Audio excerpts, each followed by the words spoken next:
বলবে কার্তিক ঘোষ। ভালো মেয়ে ঠিক কাকে বলে জানো?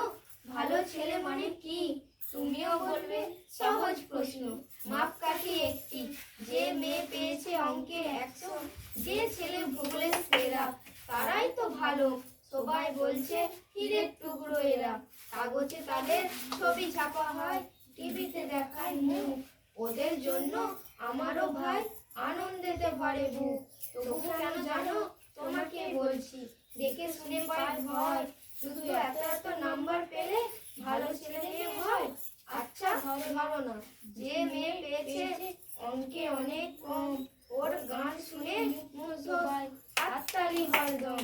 ওই যে ছেলেটা পাস করে গেছে এবারে টেনে টুনে, বলতে কি ভাই আমরাও অবাক ওর আবৃত্তি শুনে। নাটকে ওর নেশা আছে খুব, পরের বিপদে ছোটে। পাড়ার তিন্নি বাংলায় নাকি 30 পেয়েছে মোটে। কিন্তু মেয়েটি খেলাধুলাতে 10খানা গায়ের নামে। সত্যি বলো তো, তুমিও বলবে ওর নয় কেউ দামি? চাইছে অনেক ইঞ্জিনিয়ার, চাই আরো ডাক্তার, পাশাপাশি চাই শিল্পী, খেলুড়ে, সিনেমায় সিস্টার।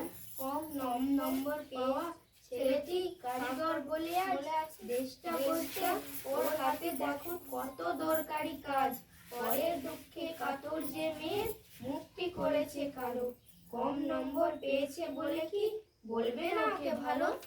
ওভাবে টানে কলেজে পড়েনি, ছোট দরমার বাড়ি, তবুও ছেলেটা বাবা মাকে দেখে, ভাড়াটে চালায় গাড়ি।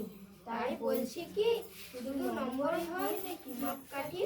ভালো ছেলে মেয়ে বলতে কি ভাই মানুষ চাইছি খাঁটি।